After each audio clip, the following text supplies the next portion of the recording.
नमो अरिहन्ताणं नमो सिद्धाणं नमो आयर्याणं नमो वज्रायाणं नमो लोये सौवसाहुणम्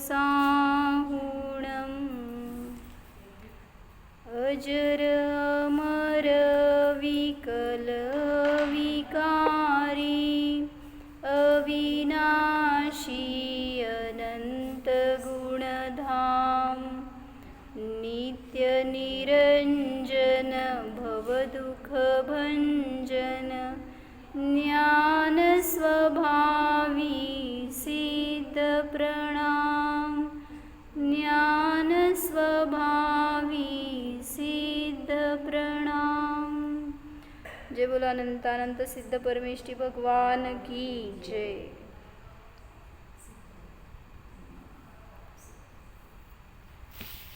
रत्नकरण श्रावकाचार्याच्या 119 गाथेमध्ये त्यांनी छान प्रकरण घेतले की भगवंतांचं पूजन करत असताना तुम्हाला कशा कशाची प्राप्ती होते, सांगा कशाची प्राप्ती होते, पूजन केल्याने कशाची प्राप्ती होते।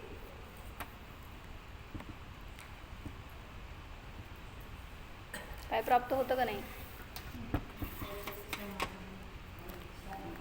असं घ्या, जिनवाणीचा अभिनय आहे तो, नको तसं। मंगलाबेन जिनवाणी समोर।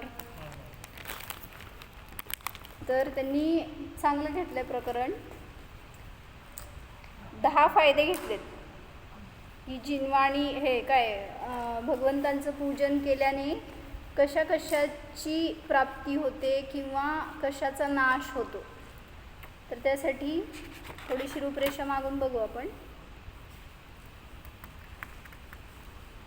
ते जी गाथा घेतली आहे ना ती गाथा वाचते मी।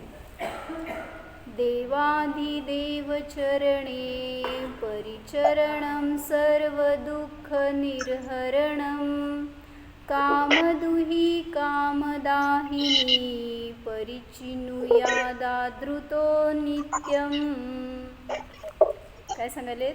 देव जो इंद्र आदि उनके अधिदेव अर्थात स्वामी जो अरिहंत देव, इंद्राचे पण स्वामी कोण?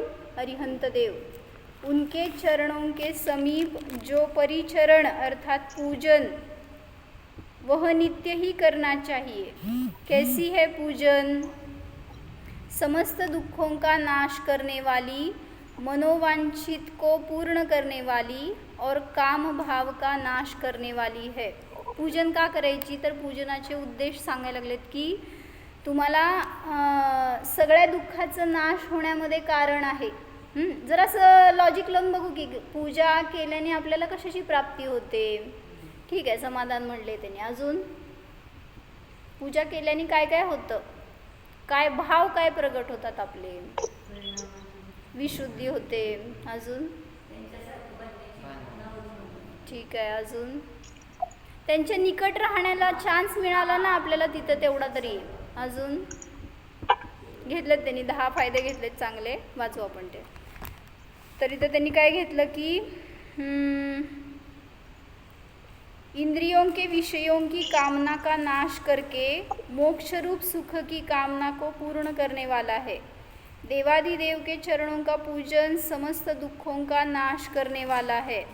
अतः अन्य समस्त की आराधना छोड़कर जिनेंद्र की आराधना करो। बहुत समय तक संसारी रागी द्वेषी मोही जीवों की आराधना करके घोर पाप कर्म का बंध करके संसार में परिभ्रमण ही किया है। मोहींची आराधना, मोहींची सेवा किती वेळा नाही केली हो, आजपर्यंत तेच केलं। त्याचं फळ काय मिळालं? काय पाहिजे तुम्हाला?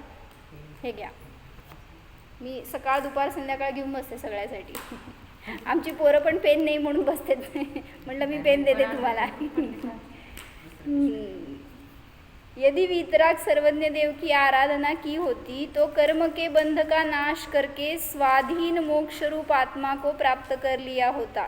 इसलिए संसार के सभी दुखों का नाश करने वाला जिनेंद्र का पूजन ही करना चाहिए. तर हे वाचलं होतं आपण वर्णींच्या प्रवचनमधून. एक प्रश्न त्यांनी चांगला घेतला होता की भगवान अरिहंत तो आयु पूर्ण करके लोक के अग्रभाग में मोक्ष स्थान में है. कुठे आहेत अरिहंत? आता अरिहंत म्हणतो त्यावेळेस ते इथं आहेत, पण ते जेव्हा त्यांची आयु पूर्ण केले त्यावेळेस सिद्ध दशेला प्राप्त झाले, तर आपल्यामध्ये नाहीत. मग ते सिद्ध शिलेवर आहेत. मग तुम्ही कुठल्या अरिहंतांची पूजन करताय? आदिनाथ भगवान म्हणा, महावीर भगवान म्हणा. मग ते आत्ता तर सिद्ध शिलेवर आहेत. मग तुम्ही पूजन करत असताना थोडी ते तुमच्या समोरच्या प्रतिमेमध्ये येतात. मग तुम्ही कोणाची पूजन करता?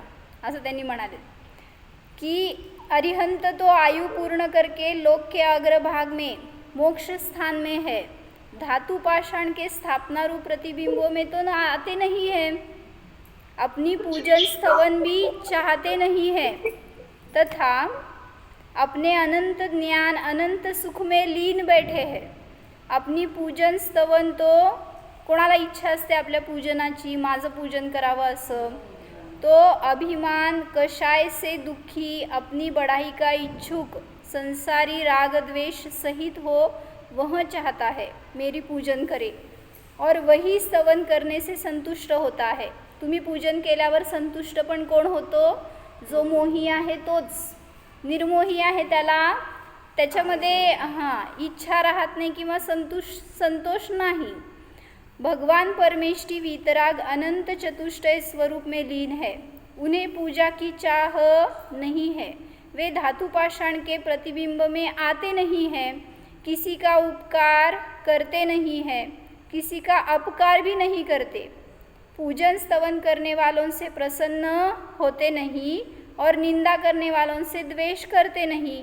फिर किस प्रयोजन से अरिहंत जिनेंद्र देव की पूजन स्तवन करना चाहिए?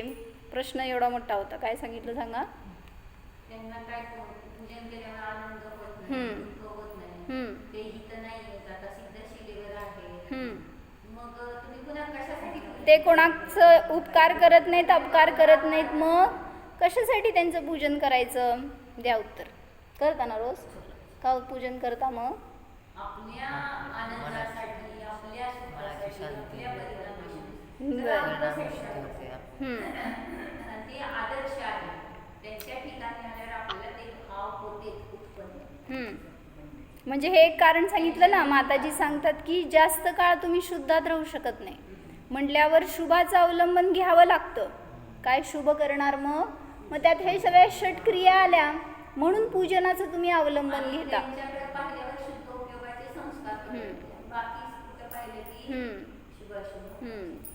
भगवान वीतराग तो पूजन स्तवन चाहते नहीं है, परंतु गृहस्थ के परिणाम शुद्ध आत्मस्वरूप की भावना में रुकते नहीं है, साम्य भाव रूप रहते नहीं है, बिना अवलंबन के मन रहता नहीं है. इसलिए परमात्मा की भावना का आलंबन लेकर वीतराग स्वरूप के ध्यान के लिए, शुद्धात्मा के अवलंबन के लिए, विषय कषाय के आरंभ का अवलंबन छोड़कर साक्षात परमात्मा स्वरूप का धातु पाषाणमय प्रतिबिंबों में संकल्प करके परमात्मा का ध्यान, स्तवन, पूजन करते हैं. काय सांगितलं?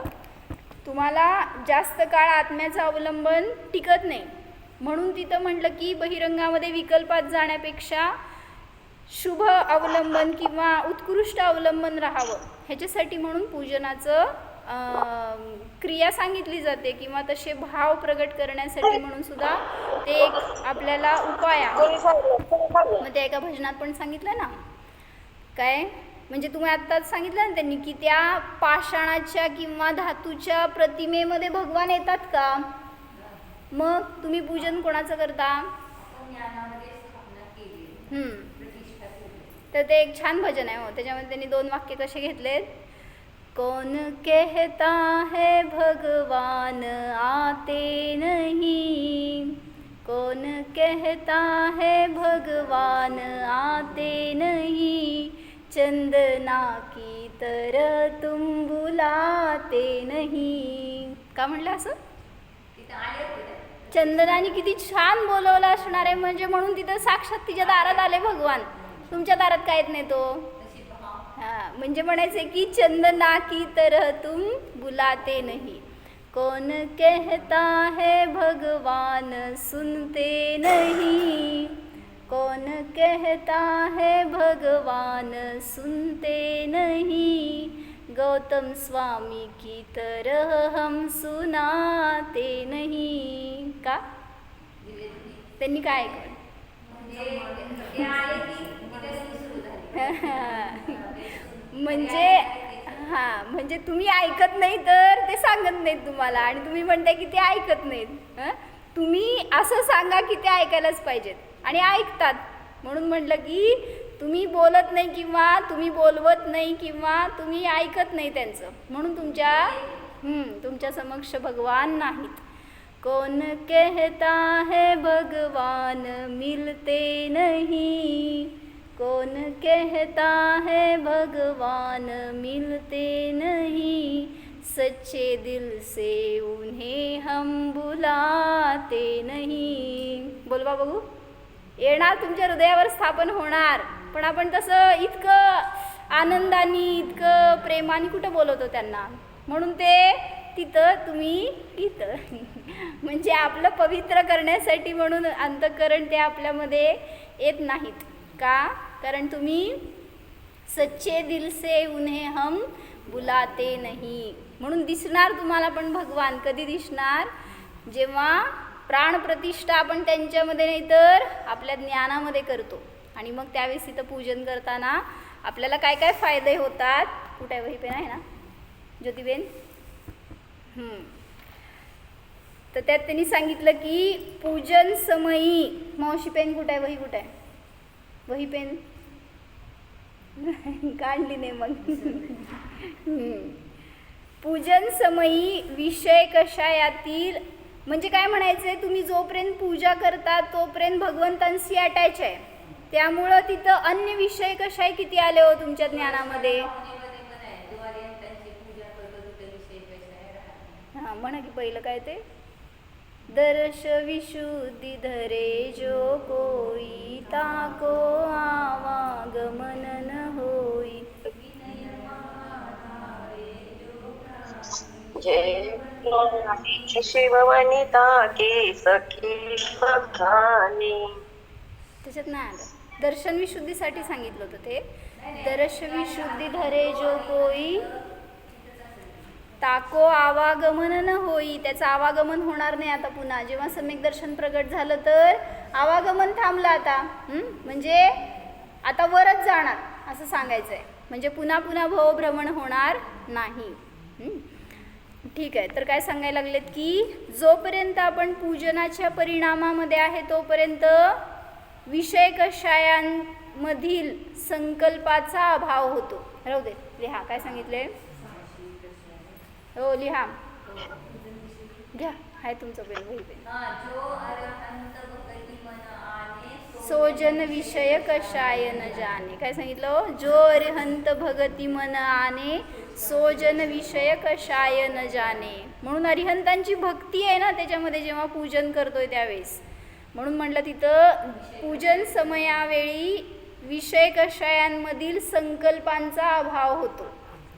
आता काय सांगावं, काय सांगितलं. पूजन करत असताना विषय कषायातील संकल्पांचा अभाव होतो. सगळे रागद्वेषाचे परिणाम थांबले ना. निसई म्हणून समोर जाऊन बसलोय आपण तर त्यांच्याशी जोडले गेलोय. त्यामुळं तिथं हां, मंगलाबेन लिहा काय सांगितले. मला 10 फायदे सांगायचे आहेत, नाही लिहिलं म्हणून.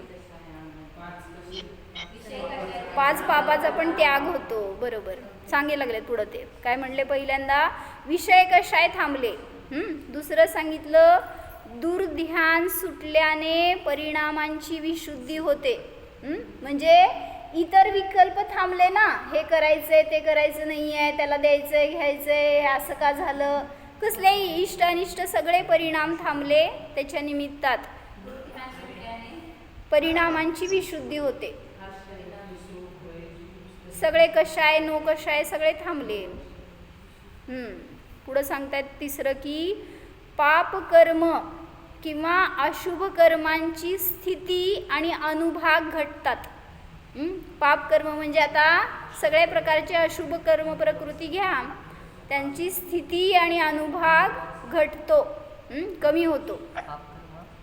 पाप कर्म म्हणा किंवा अशुभ कर्म म्हणा, तर त्या सगळ्या कर्मांची स्थिती म्हणजे काय, तुम्हाला खूप काळपर्यंत ते जर उदय देणार होते तर त्यांची स्थिती कमी होते.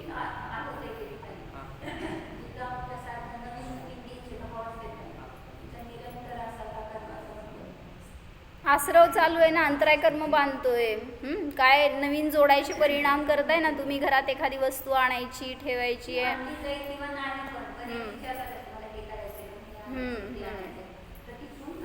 बरोबर. असाता म्हणा किंवा अशुभ कर्म प्रकृतींचा आश्रव बंद चालू असतो जोपर्यंत भगवंतांच्या निकट राहत नाही किंवा स्वतःच्या भगवान आत्म्याजवळ राहत नाही तोपर्यंत. म्हणून सांगितलं पाप कर्मांची स्थिती आणि अनुभाग घटतो. त्याच्या विरुद्ध घेतलं काय, शुभ कर्म प्रकृतींचा रस वाढतो. रस म्हणजेच अनुभाग म्हणा. म्हणजे पुण्य प्रकृती जसं म्हटलं ना, तो पूजन करायला बसला तर त्याच्या विशुद्धीच्या निमित्तामध्ये ते धनंजय कवींच्या मुलाचं म्हणजे त्या मुलाचं विष उतरलं सगळं. कोणी उतरवलं? पण यांनी भक्ती नाही सोडली ना, त्याच्या निमित्तात त्याला चांगलं फळ मिळालं. जर भक्ती सोडली असती तर त्याला सुद्धा वाईट उदय आला असता. यांच्या भक्तीच्या नाशाचं त्यांना फळ मिळालं असतं. म्हणजे सगळीकडनंच तुटले असते.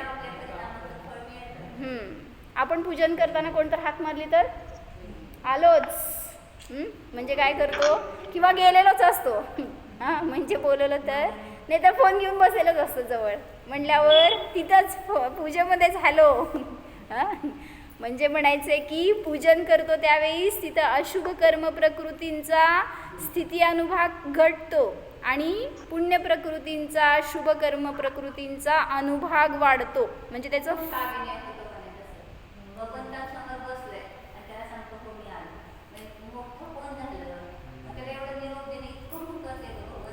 मग झालं की असं सांगितलं होतं ना एक दिवस,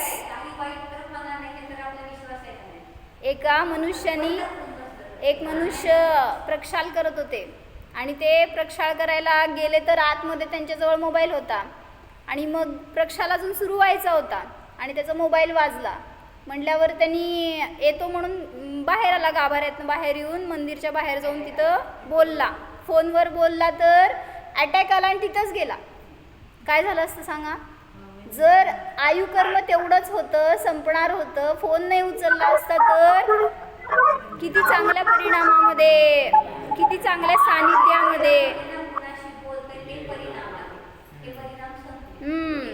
बाहेर जायचे भाव म्हणजेच काय झालं, तिथं त्यांच्या जवळचं सानिध्य सुटलं ना.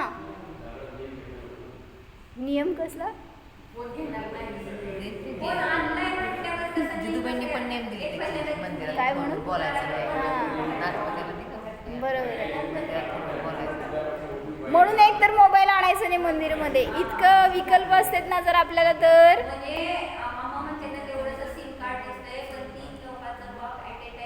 बरोबर आहे.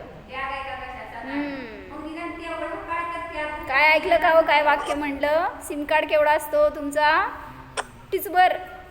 पण त्याच्यामध्ये 3 लोकांचं पाप आहे. सगळे आश्रव आहेत. घेणार. म्हणून म्हटलं की जिजूबाईंनी नियम दिला सगळ्यांना, म्हणे की मंदिरात असेपर्यंत मोबाईल वापरणार नाही. शक्य असेल तर मोबाईल घेऊन जाऊ नका मंदिरमध्ये, कारण आपल्याला भगवंतांपेक्षा त्या कोणाचा फोन येईल तो महत्त्वाचा आहे का, मग त्याला महत्त्व दिल्यासारखं होणार. म्हणून सुमत प्रकाशजींचं पण त्यांनी उदाहरण सांगितलं की ते जसं भोजनात अंतराय मानतो आपण, तसं जर शास्त्र चालू असताना कोणाचं फोन वाजलं म्हणजे ते अंतराय मानतात आणि ते स्वतःच नियम करतात काय काय म्हणून. म्हणजे हे जिनवाणीचा अभिनय झाला असं म्हणून. जसं आपण अंतरायावर ते सोडणार भोजन, तसं ते जिनवाणीच्या मध्ये असं काय अडथळा झाला तर ते स्वतःला प्रायश्चित्त करतात. किंवा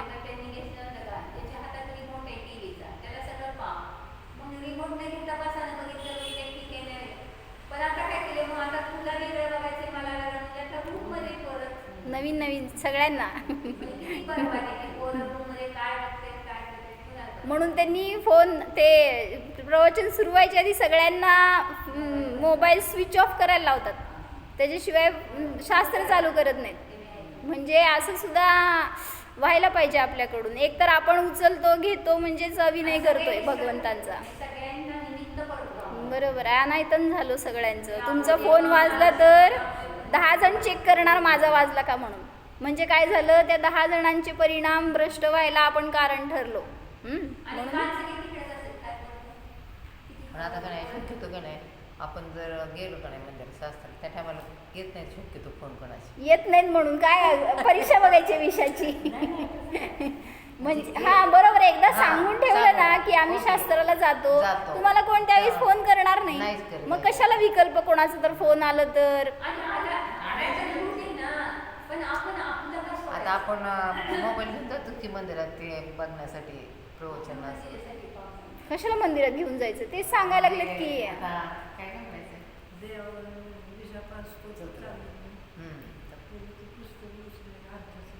हम्म. मग आता हे काम. मग त्याचं PDF काढून घेऊ शकतो की आपण. झेरॉक्स काढून घ्यायचं आणि हातात घ्यायचं उलटं हार्ड कॉपी. मग ते मोबाईलवरून प्रिंट काढून घेऊ शकतो असं आपल्याकडे हातात पुस्तक हे सांगाले. म्हणजे ते घेऊन बसायला पाहिजे असं नाही त्याच्यासाठी. आणि मग आम्ही बघितलं की दुपारी पोरं आमची बसतात ना जेव्हा, त्यांना पण मी म्हणलं नाही येत ना छडाला इथं, ठीक आहे तुम्ही म्हणलं PDF ठेवा आणि ते. पण पोरं काय करते, ते स्क्रीनशॉट करून बाकीचं सगळं करत राहते. काय करतात कोणाला माहिती. मग हात हालत असतो म्हणलं कळतंय ना ते कुठं तर दुसरीकडे गेलेत. म्हणून म्हणले तुम्ही ते फोन घेऊन नका, सरळ हार्ड कॉपी घेऊन बसा जवळ. त्याच्याशिवाय म्हणजे असं उपयोग भ्रष्ट व्हायला वेळ नाही लागत. चंचलता आहे, की चंचलता आहे, त्याच्यात कसा तरी एका बरोबर परत भरकटेल ऍक्सिडेंट. बरोबर आहे की नाही. आणि ते समोर आहे तरी सुद्धा भरकटतोय, तर नसल्यावर तर काय व्हायचं. म्हणून म्हणतात काय की पूजनामध्ये हं? ठेवायलाच नको आहे. खरंच आहे, तेच आहे. तर चला, भावना तर अशीच ठेवायला पाहिजे की आपल्याला असल्या साधनांची गरज न पडो. तर विविध रोग वाढले वेगवेगळे. पूर्वी माणसं होती ना, बरोबर आहे की त्यांना रोग का नव्हते. निर्विकल्पता होती ना. जाऊ दे, त्याच्यामुळं रोग होता असं नाही, त्याच्यामुळं विकल्प वाढलेत म्हणून रोग वाढायला लागले. जीवाचा रोग काय? तेच आहे, विकल्पच रोग आहे महान. तर चला, पापकर्म त्याचं स्थिती आणि अनुभाग घटतो जेव्हा तुम्ही पूजन करता आणि पुण्याचा अनुभाग वाढतो. दुसरं पुढं सांगितलं की पापाचा नाश होतो. अनेक पापकर्मांचा किंवा अनेक आवरणांचा नाश होतो तिथं जेव्हा आपण भगवंतांचं भावपूर्वक पूजन करतो, त्यांच्याशी जोडले जातो. पुढं सांगितलं की सगळ्यात महत्त्वाचं काय सांगितलं अनेक अन्य कर्मांचं काय सांगितलं, पाप कर्मांचा नाश होतो. काय म्हणते, अनेक कर्मांचा, अनेक अन्य पण जे काय आहेत ना, पाप कर्म सोडून सुद्धा अनेक अन्य जे काय कर्म आहेत त्यांचा सुद्धा स्थिती घटते किंवा नाश होतो. सगळ्यात महत्त्वाचा फायदा काय, सम्यक दर्शनाची प्राप्ती होते. कारण देवदर्शन हे सुद्धा एक सम्यक्त्व उत्पत्तीचं कारण आहे. म्हणून मिथ्यात्वाचा नाश होतो, हे घेतलं त्याच्यामध्ये. आणि पुढं घेतलं मोक्षमार्ग प्रशस्त होतो त्याच्या निमित्तामध्ये. जर सम्यक दर्शन नसेल तर त्याची प्राप्ती होते, आणि सम्यक दर्शन असेल तर त्याला अजून मार्गक्रमण करण्यामध्ये आश्रय मिळतो.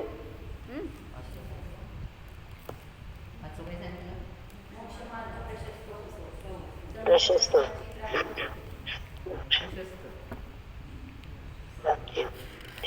हे पूजा करताना काही आठवलं ना, म्हणजे आणखीन परिणाम एकदम उद्या पूजन करताना वही घेऊन बसा जवळ. तेच ते.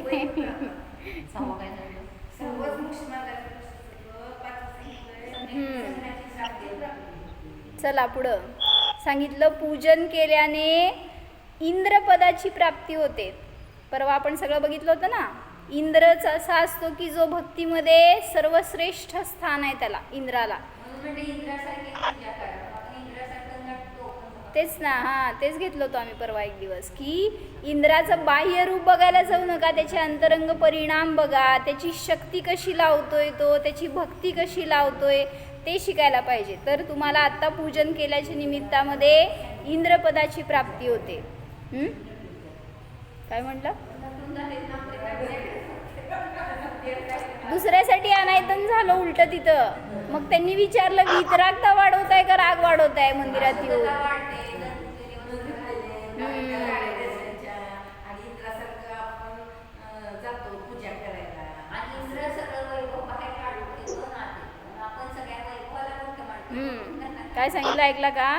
इंद्र जेव्हा पूजा करतो ना त्यावेळी सांगतायत काय, तो इवन सगळ्याच आधीचे राजा वगैरे लोक होते ना, तेव्हा त्यांचे जे मेन राजा असायचे, महाराजा, त्यांच्या समोर जाताना ते मुकुट काढायचे किंवा एक लघुता प्रदर्शित करण्यासाठी म्हणून असं जायचे त्यांच्यासमोर. आणि आपण सगळं परिधान करून जातो. आणि अजून एक मला हे सांगायचं होतं महत्त्वाचं, की एक स्त्री बघितले मी मध्ये एक 8 दिवसाखाली, की म्हणजे त्याच्यापेक्षा जास्त दिवस झाले असतील, की पायामध्ये मोजे घालून जातात वर भगवंतांकडं. तर MP च्या पाठशाळेमध्ये त्यांनी एका मुलाला फक्त सांगितलं की हा इतका मोठा दोष आहे की भगवान तिथं नग्न राहिलेत, ज्यांना की कशाची पर्वा नाही, चिंता नाही, आणि तुम्हाला इतकं हे सहन नाही करू शकणार तर हां बरं ठीक आहे, बाकीचं सगळं तर सोडा, पण चप्पल बूट आपण जसं बाहेर सोडतो तसंच त्या सॉक्सला सुद्धा परमिशन नाही आहे. तेच ना, त्यांनी तसं बाहेर बोर्ड करून ठेवलं आहे त्याच्यासाठी, सगळ्यांना समजवण्यासाठी की म्हणजे म्हणून सांगितलं की आपल्याला काही जरी असेल ना रोग किंवा काही जरी त्रास असेल तरी सुद्धा त्यांच्याजवळ पण दोष केल्याने वाढेल. म्हणजे ते बघून मी आता नियमाने वाचले ना की माझं सुटलं. पापाचा अनुभव करतो. मग तिला पण सांगितलं मी, जिचं बघितलं ना मी, काय होतं, सगळे रोगमुक्त होते. तसं हे समोर नाही का? म्हणजे आपण काय केलं, रोगाचं स्मरण करत आलो आणि त्या रोगापूर्वकच करतोय दर्शन वगैरे. म्हणून म्हटलं की तेवढ्या काळासाठी पण आपण जर इंद्रियांचं शरीरावर विजय नाही मिळवू शकलो तर मग कधी मिळवणार किंवा कधी साधना करणार? मोक्षाला जाताना तर सगळंच निघणार आहे ना, निर्ग्रंथता असणार आहे. मग त्यावेळेस कसं बेअर करणार तुम्ही हो? सगळे क्लायमॅटिक कंडिशन्स नसणार का विपरीत?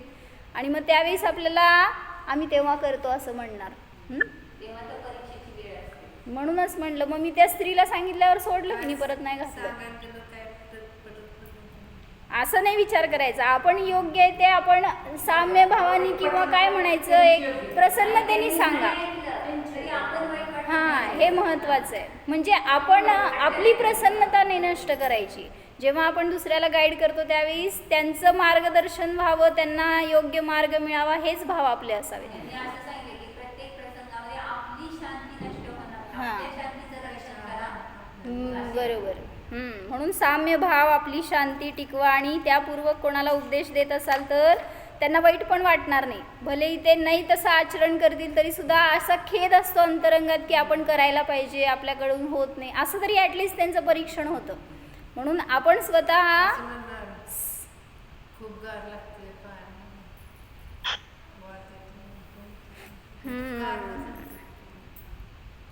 तुमची ऐकायची तयारी या असते ना. शक्यतो देत, पण मुलं ऑफिसला जाताना ते सॉक्स घालून जातात ना बाहेर काढूनच आत जायचं हेच सांगायला लागलोय की मग मंदिरात प्रवेश करायचं तर आपल्या शरीराची सेवा करायची आहे का तिथं दर्शन करायचं आहे भगवंतांचं? अशरीरीचं वेदन करायचं आहे का शरीराचंच?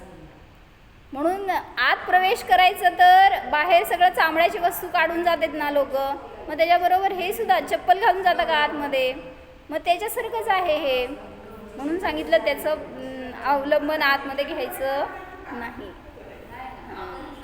आता सगळ्यांचं सगळं संसार बाहेर काढावं लागेल.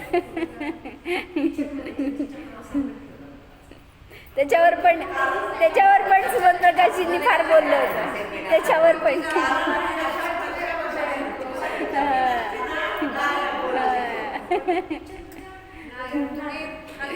म्हणून सुमन प्रकाशजींनी हे घेतलं होतं एकदा प्रवचन मध्ये. हो म्हटले चौका म्हणायचं कशाला, असे 4 भिंती आहेत जिथे की तुमचं बाहेरचं सगळं बंद आहे, तिथं अशुद्ध वस्त्र नाही आणि तिथं काय तुमचं सॉक्स नाही, चप्पल नाही, काय नाही तसलं. आणि असं शुद्ध वस्त्राने करा तर हां चांगले आहे. चला तर काय झालं आपलं, पूजनाचे फायदे बघत होतो आपण. उत्कृष्ट इंद्रपदाची प्राप्ती होते. हां हां इंद्रपदाची प्राप्ती. इंद्रपदाची प्राप्ती होते. पुढे सांगितलं पूजनाचा फायदा की उत्कृष्ट शुभ परिणाम होतात. म्हणजे शुभ अवलंबन मिळालं, एक उत्कृष्ट शुभाचं अवलंबन स्वरूप ते भगवान आहेत आणि त्यांच्या निमित्तात आपण सुद्धा तशा उत्कृष्ट शुभ परिणामामध्ये जातोय. पुढं सांगितलं रागद्वेषाचा नाश होतो, इष्ट अनिष्ट परिणामांचा खेळ थांबतो जेव्हा भगवंतांचं अवलंबन घेतोय आणि पूजन करतोय त्यावेळेस थांबते. कोणाला इष्ट म्हणणार कोणाला अनिष्ट म्हणणार हो भगवंतांच्या समोर आल्यावर. आणि एक त्यांनी कसं सांगितलं की तुम्ही जेव्हा पूजन करता किंवा दर्शन करता त्यावेळीस कसे दिसतात हो भगवान, असं कोणीतरी विचारलं. कसे दिसतात म्हणजे काय म्हणायचं, उत्तर काय देणार, कसे दिसतात म्हणले स्माइलिंग फेस आहे, नाहीतर काय म्हणजे तुम्ही बघताय काय हो, परत दोषच बघताय. त्यांना निर्दोषता तर केलीच नाही, वितराग राहिलेच नाहीत. आपण कसे पाहिजेत म्हणले भगवान, मूर्ती घरी आणायची किंवा मंदिरात ठेवायची असेल तर स्माइलिंग फेस पाहिजे. म्हणजे उलटं तिथं काय केलं आपण त्यांना, ते त्या सगळ्या कषायांना सोडून साधना करतायत आणि आपण त्यांना कषाय रूपातच बघायची इच्छा करतोय. म्हणजे हा सुद्धा एक महान दोष आहे. ओय काय काय काय आत्ताच झालं आणि घ्यायचंच नाही त्यांना सांगायला ना आपण त्याच्याविषयी विचारच नको. ते काय म्हणलं मी नाही ऐकलं.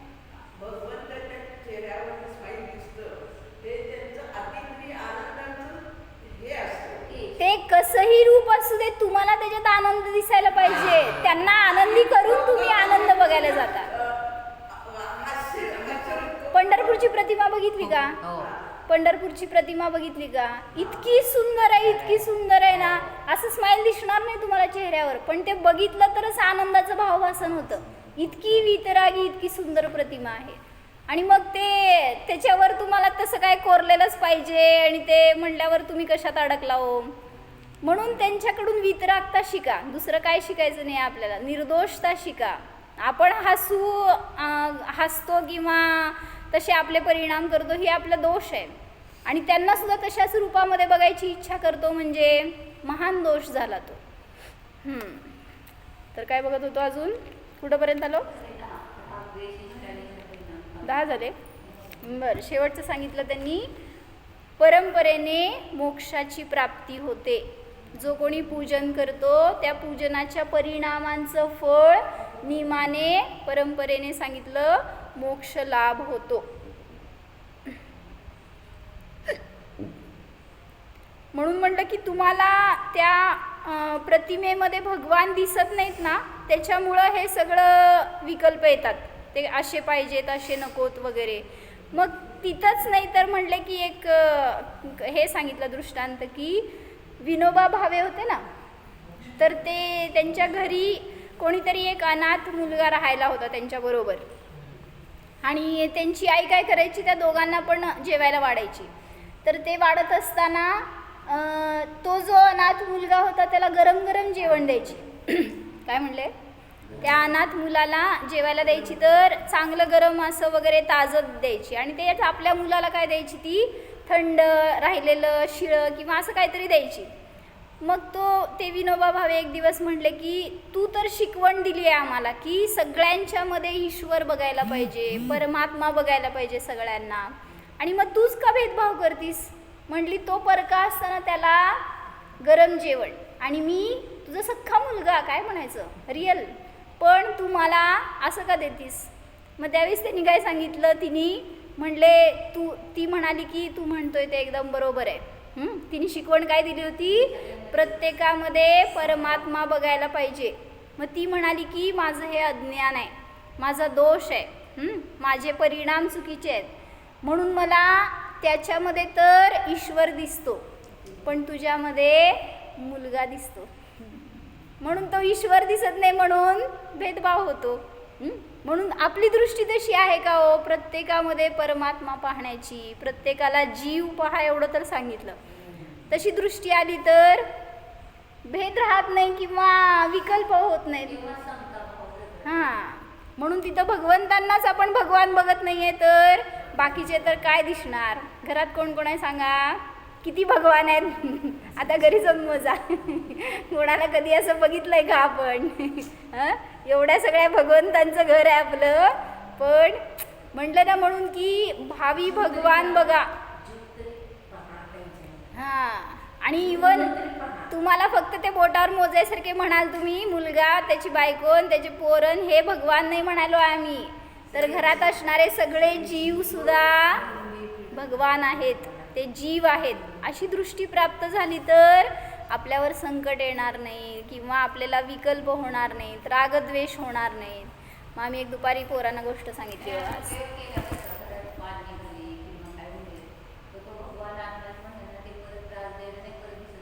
नाही, आपलं भय नष्ट होतं बरं का त्या निमित्तामध्ये. असा प्रयोग झाला माझा पण. म्हणजे आम्हा पण सांगतात ना, आता समजा रूममध्ये वगैरे काय किडा आलं किंवा काय असं जीव आला तर आपण त्यांना बाहेर सोडायचं ना, तर माताजी पण म्हणतात त्यांना क्षमा म्हणा, तुम्हाला या स्थानातून बाहेर सोडतोय. आणि मग ते म्हणलं ना म्हणून पण आम्हा ते जीव म्हणतात, किडा म्हणत नाहीत, मुंगी म्हणत नाहीत. मग तुम्ही काय म्हणता हो? तुमचा जीव गेलेला असतो म्हणसपर्यंत.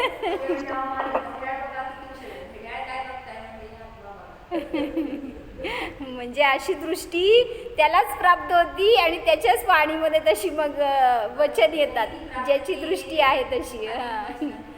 तर आम्ही दुपारी काय सांगितली आहे का की गोष्ट, की एक स्त्री होती आणि तिला 8 वर्षाचा मुलगा होता.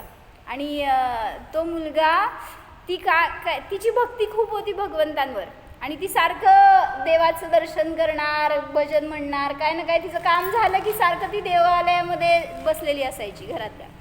आणि मग एक दिवस काय झालं, ती असंच भक्ती करत असताना बाहेरून आवाज आला अंगणामधून, आणि ती जाऊन बाहेर बघती तर तिचा 8 वर्षाचा मुलगा पडला होता. आणि कुठून पडला, कसा पडला तिला काहीच माहीत नाही, तो बेशुद्ध झाला होता आणि रक्तस्राव होत होता. म्हटल्यावर ती घाबरली आणि घरात हाक मारते तर कोण नव्हतं घरामध्ये, सगळे कामाला बाहेर गेले होते. आणि मग त्यावेळेस तिला काय सुचेना म्हटल्यावर तिने त्याला तसंच उचललं आणि घेऊन पळत सुटली कुठंतरी हॉस्पिटलमध्ये दाखवावं म्हणून. पण ती घेऊन जात असताना तिला वाहनसुद्धा मिळालं नाही रस्त्यावर लवकर, तर तशी धरून ती 1 किलोमीटर 2 किलोमीटर पळत गेली आणि जिथं हॉस्पिटल होतं तिथं नेऊन त्याला ॲडमिट केलं. ते वेळेवर झाला ॲडमिट, म्हणून सगळी ट्रीटमेंट मिळाली, तो वाचला.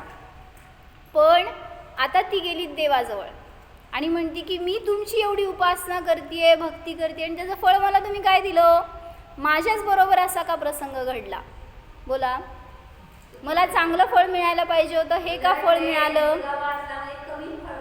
काय झालं होतं ते? हां, तिचा वेग होता ना जोपर्यंत कषायाचा, तोपर्यंत ती कंप्लेंट करत होती देवाशी. आणि मग त्यावेळी सांगत होती की म्हणजे त्या देवाला आरोप करत होती, त्यांनी मला असं फळ दिलं. आणि जेव्हा तिचे कषाय शांत झाले ना, देवाकडूनच तिला उत्तर मिळालं. काय मिळालं? म्हणले जस्ट आदल्या दिवशी प्लंबर येऊन गेला होता घरात, आणि जिथं तो मुलगा पडला होता ना तिथंच एक पाईप होती की जी वाकडी तिकडी तुटलेली तशीच होती. जर त्याच्यावर पडला असता मुलगा तर त्याच पोझिशनला होती ती पाईप. जर त्याच्यावर पडला असतं तर त्याचं काहीही झालं असतं. आणि मग ती विचार करते की बरं झालं कालचं काम पूर्ण झालं, ते म्हणजे आज तो वाचला तरी. पहिलं हे सांगितलं. नंतर तिचं ऑपरेशन झालेलं असतं अपेंडिक्सचं, आणि जस्ट नवीन झालेलं असतं तर तिचे टाकेसुद्धा ओले असतात, म्हणून ती साधी घरात बादली उचलत नसती. आणि मग 8 वर्षाचा मुलगा म्हणजे काय लहान नाही तरी पण. तरी ते टाकायला काय त्रास त्या उचलून घेऊन गेली तर नुसतं काय बाहेर नेऊन ठेवलं नाही, पळत तशीच ती हॉस्पिटलपर्यंत गेली. मी कशी काय चालू शकले, त्याला कसं उचलू शकले, कसं काय पळाले, मी इथंपर्यंत कसं आले, सगळं आता तिचं रिकॉल करायला लागली आहे ना. हे झालं माझ्याबरोबर, घडलं ते सगळ्यामध्ये मला शक्ती कुठून आली आणि मला त्रास पण नाही झाला, हे विशेष कसं काय. आणि मग तिथं जेव्हा ॲडमिट केलं तर सांगितले दुपारचे 3:30 वाजले होते आणि त्या डॉक्टरचं टायमिंग 2पर्यंतचं होतं आणि बरोबर ही गेली त्यावेळेस तिला डॉक्टर भेटले होते.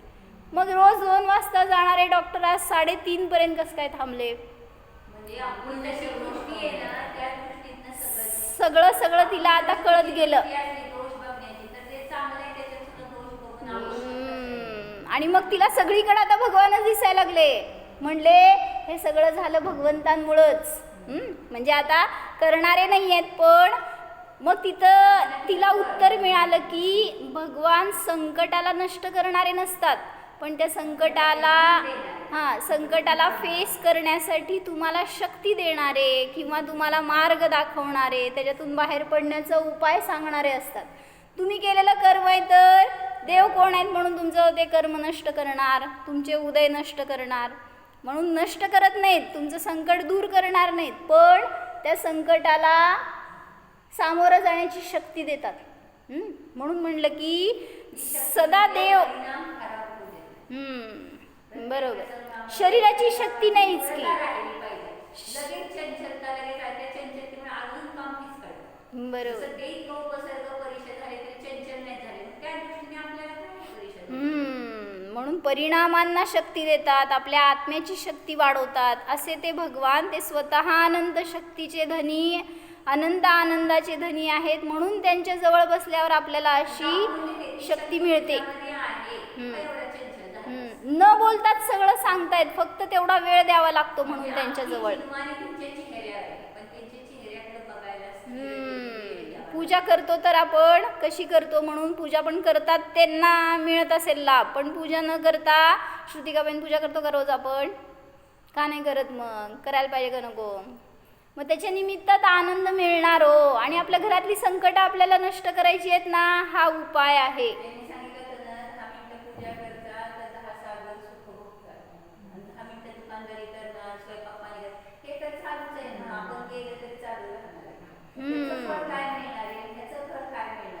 सुख आणि पुण्याचं उदय सगळ्याला पाहिजेल आहे, पण त्याचं कार्य, त्याचं कारण काय आहे ते नाही करायची तयारी आपल्यामध्ये.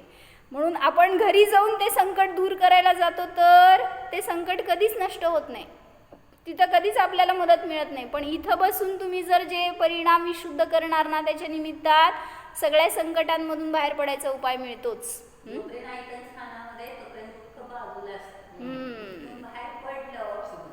आणि किती वेळ लागतो पूजन करायला, तेवढ्या वेळाची विशुद्धी सुद्धा आपल्याला जर असं सागरांचं सुख देणार असेल तर म्हणा उद्यापासून मी उद्या मी 1 दिवस, तर काय अवघड नाही आपल्यासाठी, सगळं सोपं आहे.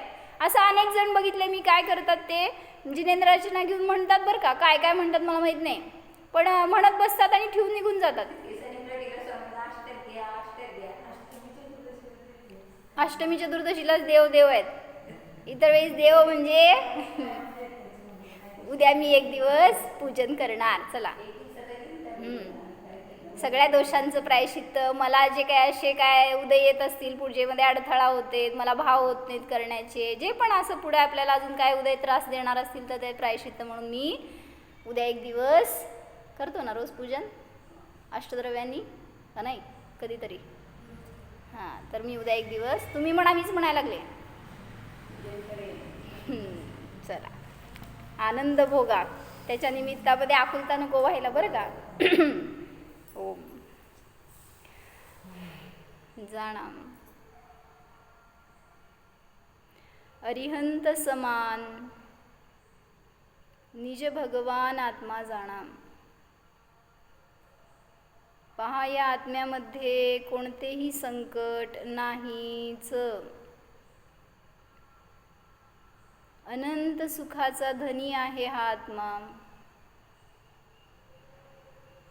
निर्दोष स्वरूप आहे. निष्कर्म स्वरूप आहे. परापासून सर्वथा अस्पर्शीच आहे जाणा.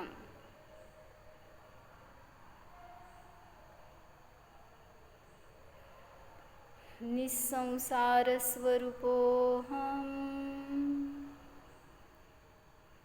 शुद्ध सिद्ध स्वरूपोऽहम्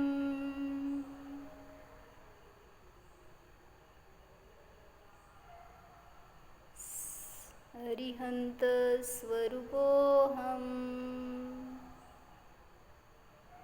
ओम